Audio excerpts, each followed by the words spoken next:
Playing action পাইছে নে camera একদম ধুনীয়া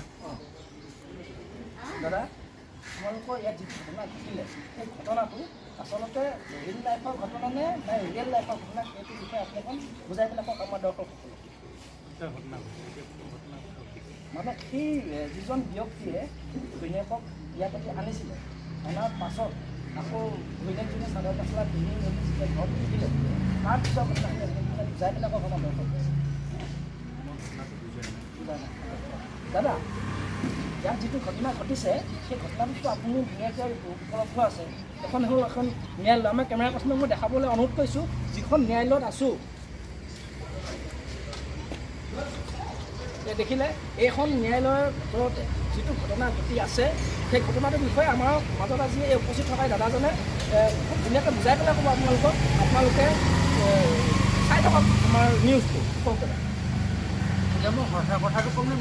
মিছাটো ক'ব নালাগে আপুনি সঁচাটো কওক ইয়াত ঘটিছে কি আচলতে আচলতে মোক স্ক্ৰিপ্টখন লাগিব মুখস্থ কৰিব লাগিব নহয় ডাইলগখিনি তাৰপিছতে ক'ব পাৰিম নহয় জানো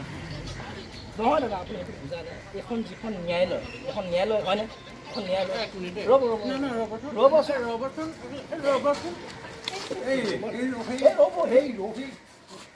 কওক এতিয়া কওক মাৰি দিম কিন্তু মই কৈছোঁ নে ভালকৈ কওক মই কৈছোঁ কওক আপুনি মই কৈছোঁ কওক আপুনি ইয়াত মাইকত কওক ইয়াত ঘটনাটো কি ঘটিছে মুখত ভৰাই দিয়ক আপুনি কি মুখত ভৰাই এইটো মুখত ভৰাই দিয়ক ক'লে অঁ কওক এতিয়া কওক মানে ইয়াত কোনো লগতে শ্বুটিং চলি আছে আপোনাৰ মুখখন গোন্ধাই দিয়ক মই ধৰি অঁ হ'ব ইয়াত যে শ্বুটিং চলি আছে সেইটো আপুনি মনত থাকক ইয়াত যে শ্বুটিং চলি আছে কিহৰ শ্বুটিং চলি আছে ইয়াত আমাৰ অঁ মেগা থিয়েটাৰখন আছে ৰেঙনি চেনেলত অৰ্ডাৰ বুলি সকলোতে চাবলৈ অনুৰোধ জনোৱা হয় হেৰি অলপ চৰি অঁ মানে এইখন চিৰিয়েল অৰ্ডাৰ ডাইৰেকশ্যন কোনে কৰিছে আমাৰ ডাইৰেক্টৰ বাইদেউ চিমি ৰায় অঁ আৰু আমাৰ প্ৰডিউচাৰ ছাৰো আছে তেখেতৰ নাম ভাৰ্বিদা অঁ কিছুমানৰ নাম নকওঁ হেৰি এডিঙত আছে আমাৰ কেমেৰাত কোন আছে বিয়পি কোন বিয়পি আমাৰ সৰুদা হয় আৰু আমাৰ এছিষ্টেণ্ট আছে বৰ্তমান ভেংকৰ তেখেতৰ কেৰেক্টাৰ এটা কৈছে তেখেতৰ কেৰেক্টাৰটোৰ নাম হৈছে ভেংকৰ এনেই নামিল তেখেতৰ নামটো আৰু আমাৰ একদম বেষ্ট এক্টিং কৰিছে আমাৰ বিষ্ণু দা বিষ্ণু হয় বিষ্ণু মানে এজন অভিনেতা হয় হয় এক্টিং কৰিছে ছুপাৰষ্টাৰ আচ্ছা আচ্ছা আচ্ছা এয়া থেংক ইউ দাদা বেয়া নাপাব অকণমান মানে বিষ্ণুৰ কেৰেক্টাৰটোৰ লগত ভাল মানে ছাপৰ্টিং এক্টৰ হিচাপে আছে পদুম হয় আচ্ছা আচ্ছা হ'ব আপোনালোকে পদুম বিষ্ণুক দেখা পাব এখন অৰ্ডাৰ এখন ধাৰাবাহিক আহি আছে অতি সোনকালে মই আৰু এজন আমাৰ এক্টৰৰ ওচৰলৈ যাব বিচাৰিছোঁ যিজন এক্টৰে এতিয়া বৰ্তমান ভাত খাব লৈছে তথাপিও মই তেখেতক অকণমান অশান্তি কৰিমগৈ আহক কেমেৰা পাৰ্চন আহি থাকক দাদা এইফালে ঘূৰি লওক বেয়া নাপাব নাই নাই ভাত নাখাওঁ ভাত খাওঁ একো নহয় দাদা বেয়া নাপাব অকণমান আপোনাক ডিষ্টাৰ্ব কৰিলোঁ এখন যিখন ন্যায়ালয় ইয়াত যিবিলাক ঘটনা ঘটি আছে এই ঘটনাবিলাক সঁচা নে মিছা আছে মষ্টলি সঁচা তাৰ মাজত আমি মিছা মিক্সিং কৰি সঁচাটো দেখাবলৈ ট্ৰাই কৰিছোঁ আৰু মই as a Rudrajit Mahanta advocate Rudrajit Mahanta হিচাপে আপোনালোকে মোক দেখা পাব এইখনে মোৰ কৰ্মস্থলী এইখনৰ পৰাই মই বহুতকে ন্যায় দিবলৈ চেষ্টা কৰিছোঁ কেতিয়াবা পইচা পাওঁ কেতিয়াবা নাপাওঁ কেতিয়াবা লাও বিলাহী বেঙেনা হাঁহ এইবিলাক দিম বুলি কয় কিন্তু নাপাওঁ তাৰমানে আপুনি এখনত অভিনয় কৰিছে অভিনয় ৰুদ্ৰজিৎ মহন্ত আপুনি নেজানাকৈ আপুনি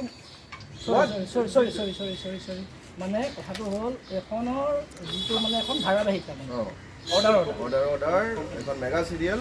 ৰেঙনি চেনেলত সম্প্ৰচাৰ হ'বলৈ গৈ আছে আপোনালোকে চাব মোৰ লগত আছে আৰু দুজন ব্যক্তি আপোনালোকে চাগে মাজে মাজে দেখিছে মোৰ ফেচবুক ইনষ্টাগ্ৰামত মই পষ্ট দিয়ে আছোঁ আৰু দুজন ব্যক্তি আছে এজন হৈছে পদুম আৰু এজন হৈছে বিষ্ণু দোকানী পদুম হৈছে আমাৰ কোৰ্টৰ কেৰাণী আৰু বিষ্ণু হৈছে দোকানখন তেওঁৰে আৰু তেওঁলোকক বাবু দাস আৰু ৰুবুল পাত্ৰ বুলি জানে মোকো মানুহে কেতিয়াবা জানে ফাৰ্বিছ হিচাপে কিন্তু এইখনত মোক এডভকেট ৰুদ্ৰজিৎ মহন্ত হিচাপে দেখিব হ'ব অৰ্ডাৰ চাবলৈ নাপাহৰিব আহি আছে অতি সোনকালে আমাৰ দৰ্শকসকলে আপোনালোকে যিমান পাৰে এই ভিডিঅ'টো শ্বেয়াৰ কৰক অসমত ফেলাই দিয়ক এই আমাৰ মাজত আমাৰ ডিঅ'পি আহি পেলাই উপস্থিত হৈছেহি মই তেখেতক দুআষাৰমান কথা সুধিবলৈ চেষ্টা কৰিম আপোনালোকৰ লাইনত থাকক দাদা আপুনি ইয়াত যে কেমেৰা যে কৰি আছে মানে এইখন কিমান দিনৰ পৰা শ্বুটিং চলি আছে? এখন আমাৰ চলিলে এতিয়ালৈকে 3 মাহ হ'ল। 3 মাহ হ'ল। 3 মাহ হ'ল চলি আছে আমাৰ, কাৰণ ষ্টৰি ৱাইজটো, গতিকে সেই হিচাপত আমাৰ মাজতে কেতিয়াবা গেপ হয়, সেই হিচাপত চলি আছে আৰু বৰ ধুনীয়াকৈ চলি আছে। আৰু এতিয়া ৰিচেণ্টলি গম পাইছোঁ যে অহা মাহৰ পৰা টেলিকাষ্ট হ'ব ৰেঙনি চেনেল। গতিকে মই সমূহ আমাৰ অসমবাসী ৰাইজক এইটোৱেই জনাব বিচাৰিছোঁ যাতে এই চিৰিয়েলখন মৰমেৰে আদৰি লয়, চায় আৰু ভাল ভাল বৰ ধুনীয়া কিছুমান মেছেজ পাব। গতিকে সকলোৱে চাব বুলি আশা কৰিছোঁ। ধন্যবাদ দাদা। নমস্কাৰ। আমাৰ নিউজ চেনেলটো একচুৱেলি নাম নাই, মই ঘপককৈ মানে ভিডিঅ'টো কৰোঁ বুলি কৰিলোঁ। আৰু মেইন কথাটো হ'ল কি হয়, আমাৰ নিউজ চেনেলটো নামেই নাই, সেইটো কাৰণে আপোনালোকে বেয়া নাপাব। যদি নাম আপোনালোকে দিব বিচাৰে কমেণ্টত জনাব, আমাৰ চেনেলটোৰ নাম কি ৰাখিম। আৰু অতি সোনকালে আহি আছে এখন ধাৰাবাহিক, নামটো হ'ল অৰ্ডাৰ ৰেঙনি টিভি চেনেলত সম্প্ৰচাৰিত হ'ব। আপোনালোকে চিৰিয়েলখন চাবলৈ বিশেষকৈ আপোনালোকে ৰখি থাকক, অহা মাহৰ পৰা হয়তো ৰিলিজ হৈ যাব পাৰে। ধন্যবাদ, বাই বাই। আমাৰ কেমেৰা পাৰ্চন নামটো পাহৰি থাকিলোঁ, ঋতু, আমাৰ কেমেৰা পাৰ্চন ঋতু, আৰু ঋতুৰ সৈতে থোৰতে আপুনিও কিবা ইয়াত জড়িত আছে নেকি? মানে হেৰি মই ক'বলৈ পাহৰিছিলোঁ, মই আচলতে এখন ধাৰাবাহিকত পদুম বুলি এটা চৰিত্ৰ মই ৰূপায়ণ কৰিছোঁ। আৰু সেই চৰিত্ৰটিত মানে আপোনালোকে খুব ধুনীয়া এটা মানে নতুন এটা ষ্টাইল পাব, যিটো ষ্টাইল মই কৰি আছোঁ এবাৰ। মানে I don't call me speaking get like at not from here. আপুনি এনেকৈ মিডিয়াৰ বাহিৰেও সময় পাইছে জানো? মই সময় উলিয়ালোঁ, মই বহুত টাইমত চলা মানুহ, মোৰ টাইমটো মষ্ট ইম্পৰ্টেণ্ট। যি কি নহওক, বহুত কথা ক'লোঁ। আপোনালোকে ভিডিঅ'টো চাই যদি বৰ পাইছে লাইক কৰক, কমেণ্ট কৰক, শ্বেয়াৰ কৰক।